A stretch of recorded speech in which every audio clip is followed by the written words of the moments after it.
കേരളത്തിൽ ബി.ജെ.പിയുടെ തെരഞ്ഞെടുപ്പ് പോരാട്ടത്തിൽ ആത്മവിശ്വാസം പ്രകടിപ്പിച്ച് നടൻ സുരേഷ് ഗോപി കഴിഞ്ഞ ദിവസം എത്തിയത് ബി.ജെ.പി ഏറ്റെടുത്തിരിക്കുകയാണ്. തൃശൂർ മാത്രമല്ല, കേരളത്തിലെ പല മണ്ഡലങ്ങളും ബി.ജെ.പിയുടെ ഒപ്പം വരുമെന്നാണ് സുരേഷ് ഗോപിയുടെ വാദം. തൃശൂരിൽ 2 വർഷമായി ശക്തമായ പ്രവർത്തനം നടക്കുന്നുണ്ടെന്നും ഒരു പ്രധാനമന്ത്രിയുടെ സന്ദർശനം രാഷ്ട്രീയ പ്രവർത്തകൻ എന്ന നിലയിലുള്ള കർമ്മം മാത്രമാണെന്നും നടൻ പറയുന്നുണ്ട്. വീര സവർക്കർ വന്നാലും ബി.ജെ.പി ജയിക്കില്ലെന്ന ടി.എൻ. പ്രതാപൻ എം.പിയുടെ പ്രസ്താവനയ്ക്കും സുരേഷ് ഗോപി മറുപടി നൽകിയിരിക്കുകയാണ്. വീര സവർക്കർ വന്നാൽ ജയിക്കുമോ ഇല്ലയോ എന്ന് പറയേണ്ടത് ജനങ്ങളാണെന്നായിരുന്നു സുരേഷ് ഗോപിയുടെ പ്രതികരണം. വീര സവർക്കർ വന്നാൽ ജയിക്കുമെന്ന് കോൺഗ്രസുകാർ ഒരിക്കലും പറയില്ലെന്നും സുരേഷ് ഗോപി ചൂണ്ടിക്കാട്ടുന്നുണ്ട്.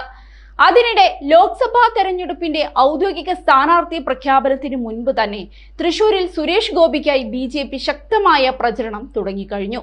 ഇതിന്റെ ഭാഗമായുള്ള ബി.ജെ.പി ബൂത്ത് തല യോഗങ്ങൾക്ക് കഴിഞ്ഞ ദിവസം തുടക്കമായി. 4 മണ്ഡലങ്ങളിലാണ് സുരേഷ് ഗോപി കഴിഞ്ഞ ദിവസം എത്തിയത്. നാട്ടിക, പുതുക്കാട്, ഒല്ലൂർ, ഇരിങ്ങാലക്കുട എന്നീ മണ്ഡലങ്ങളിലാണ് സുരേഷ് ഗോപി എത്തിയത്.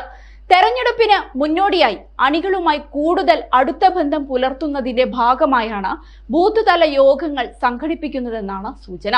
കേന്ദ്ര ഫണ്ട് മുഖേന നടപ്പാക്കിയ പദ്ധതികൾ ജനങ്ങളിലേക്ക് എത്തിക്കാനാകും സുരേഷ് ഗോപിയുടെ ആദ്യഘട്ട ശ്രമം.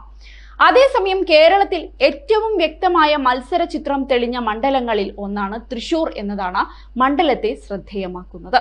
കൂടാതെ പ്രധാനമന്ത്രി നേരിട്ടെത്തി പ്രചരണത്തിന് തുടക്കം കുറിച്ചതും സുരേഷ് ഗോപിയുടെ സാന്നിധ്യവും മണ്ഡലത്തെ താരപരിവേഷമുള്ളതാക്കുന്നുണ്ട്.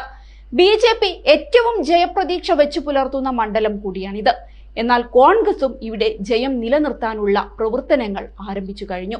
അതിന്റെ ഭാഗമായാണ് മഹാജനസഭയുടെ മല്ലികാർജുൻ ഖാർഗെയെ തന്നെ മണ്ഡലത്തിൽ എത്തിച്ചത്. ദേശീയ തലത്തിൽ CPM-ഉം കോൺഗ്രസും ഇന്ത്യ സഖ്യത്തിന്റെ ഭാഗമാണെങ്കിലും കേരളത്തിൽ അത്തരമൊരു സ്ഥിതിവിശേഷം നിലവിലില്ല എന്നാണ് പാർട്ടിയുടെ വിലയിരുത്തൽ. കഴിഞ്ഞ തവണത്തെ പോലെ സംസ്ഥാനത്ത് നിന്ന് പരമാവധി സീറ്റുകൾ ഉറപ്പാക്കുക എന്നതാണ് ഇക്കുറിയും അവർ ലക്ഷ്യമിടുന്നത്. അതിന്റെ ആദ്യപടിയായാണ് ദേശീയ അധ്യക്ഷനെ തന്നെ കളത്തിലിറക്കിയത്. സുധാകരൻ ഒഴികെ മറ്റ് മണ്ഡലങ്ങളിൽ എല്ലാം സിറ്റിംഗ് MP-മാർ തന്നെ എത്തുമെന്ന ധാരണയാണ് കോൺഗ്രസിലുള്ളത്. മറുവശത്ത് LDF-ൽ തൃശൂർ സീറ്റ് CPI-ക്കുള്ളതാണ്. എന്നാൽ പതിവില്ലാത്ത വിധം ഇക്കുറി ദേശീയ നേതൃത്വം പരിഗണിക്കുന്ന 4 മണ്ഡലങ്ങളിലെയും സ്ഥാനാർത്ഥികളുടെ പേരുകൾ മാധ്യമങ്ങൾ പുറത്തുവിട്ടിരുന്നു. മുൻ മന്ത്രി VS സുനിൽകുമാർ എത്തുമെന്നാണ് നിലവിലെ ധാരണ. അങ്ങനെയെങ്കിൽ മണ്ഡലത്തിൽ പോരാട്ടം ശക്തമാകുമെന്നതിൽ സംശയം വേണ്ട. ബി.ജെ.പിക്ക് ഒരു സീറ്റ് അവർ സ്വപ്നം കാണേണ്ട എന്നു തന്നെയാണ് കേരളത്തിന്റെ പൊതുവികാരം.